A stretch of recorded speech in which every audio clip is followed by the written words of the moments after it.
허리케인 데스크.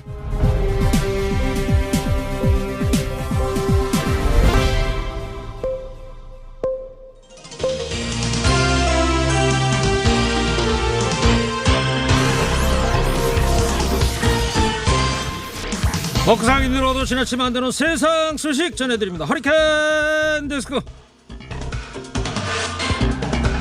첫 번째 소식입니다. 한국의 올해 3분기 경제 성장률이 전분기 대비 1.9% 성장했습니다.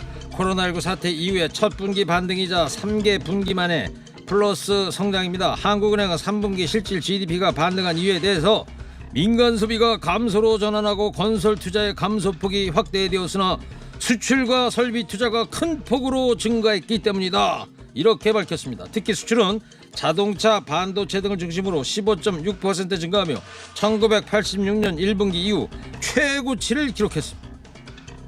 곧 망할 것처럼 말씀하시던 분들 다 어디 가셨나? 경제도 방역도 K스타일로 쭉 갑시다. 조국 전 법무부 장관을 패션 좌파라고 격하하고 조 전 장관 가족에 대해 허위 사실을 유포한 보수 블로그 운영자 안모 씨가 경찰 수사를 받고 있는 것으로 확인됐습니다. 정치연구소라는 블로그를 운영 중인 안 씨는 지난해 11월부터 올해 4월 사이에 조 전 장관 부친은 사업이 망하자 일가를 벌였고 10여 년 동안 노숙자로 살다 객사했다. 2000년 이전 간첩에 보섭됐고 사기꾼이다. 조 전 장관의 사기 기질은 부친에게서 배운 것이다. 이런 허위 사실들을 게재했습니다.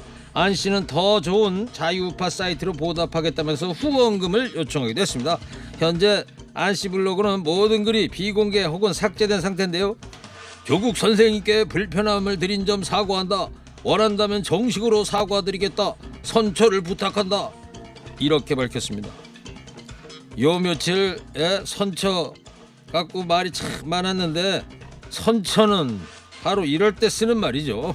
그러나 모든 일에는 책임이 뒤따르는 법입니다. 돈 몇 푼 벌려고 없는 사실 떠벌려갖고 가진 상처 다 내놓고 미안하다고 사과하면 끝이 아니란 말입니다. 다음 소식입니다. 21대 국회 첫 국정감사가 국민에게 실망감만 안겨준 채 끝이 났습니다. 한국일보가 내년엔 보고 싶지 않은 국감 추태 탑3를 꼽았는데요. 1위 반복된 막말이 차지했습니다. 과학기술정보방송통신위 국감에서 박성준 국민의힘 의원과 과방위원장인 이원흥 민주당 의원은 추가 질의 시간을 주느냐 마느냐를 놓고 당신? 어따 대고 당신이야? 한 대 쳐볼까? 나이도 어린 XX가 이러면서 막말을 쏟아냈습니다. 2위 기승전 추미애가 올랐는데요. 보건복지위원회 국정감사에서 복지 이슈와 관련 없는 추미애 법무장관 아들을 수술한 의사의 출석 여부를 두고 공방이 벌어졌죠. 과방위 국정감사에선 서해 공무원 북한 피격 사건이 등장하기도 했습니다. 이는 국감을 기관의 업무나 정책에 대해 질의하는 시간으로 여기기보다는 자기 홍보의 장이나 상대 진영을 공격하는 기회로 활용하라는 데서 비롯됐다는 지적입니다. 3위 턱스크입니다. 코로나19로 국감장 내 마스크 착용이 의무화됐으나 일부 의원들은 마스크를 벗고 질의하다가 제지당하는가 하면 턱에 대충 걸치는 턱스크도 쉽게 찾아볼 수 있었습니다. 혹시나 했는데 역시나 기대를 저버리지 않네요. 이전보다 더 나아지려고 노력하고 반성하는 것 사람만이 가진 특성이라고 하던데 국회의원들은 어째 통 변하지를 않네요. 내일부터는 555조 원 규모 내년도 예산안 심사 시작됩니다. 부끄러움을 아는 국회라면 남은 정기 국회에서는 민생을 위한 의무를 다해주기 바랍니다. 이건희 삼성그룹 회장이 별세하자 이건희 회장이 남긴 마지막 편지라는 제목의 글이 온라인을 통해 확산되고 있습니다.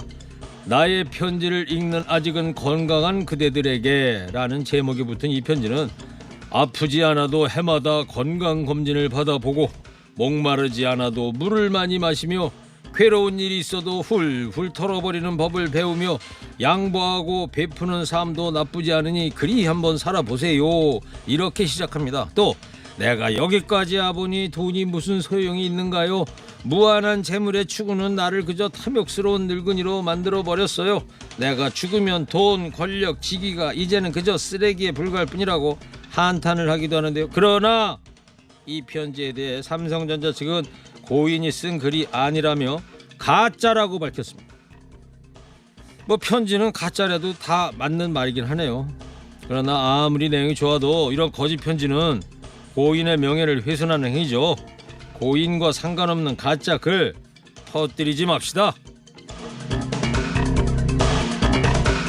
마지막 소식입니다. 홍남기 경제부총리 겸 기획재정부 장관의 해임을 요구하는 청와대 국민청원에 참여한 인원이 20만 명을 넘었습니다. 주식 양도소득세를 부과하는 대주주의 기준을 10억에서 3억으로 강화하는 정책이 부당하다는 것이 청원인의 해임 요구 이유입니다. 청원인은 대주주 기준이 강화되면 개미 투자자들의 매도로 기관, 외인 투자자들의 배만 불리고 부동산 시장으로 자금이 유입되는 등 악영향이 있을 것이라면서 홍 장관을 해임하고 유능한 새 장관을 임명해달라고 말했습니다. 홍 부총리는 지난 23일 기재부에 대한 국회 국정감사에서 대주주 양도세 기준 강화에 따른 시장 영향이 크지 않을 것으로 예상했죠. 그러나 여당도 대주주 기준 유예 또는 기준 완화를 주장하면서 정부를 압박하고 있습니다.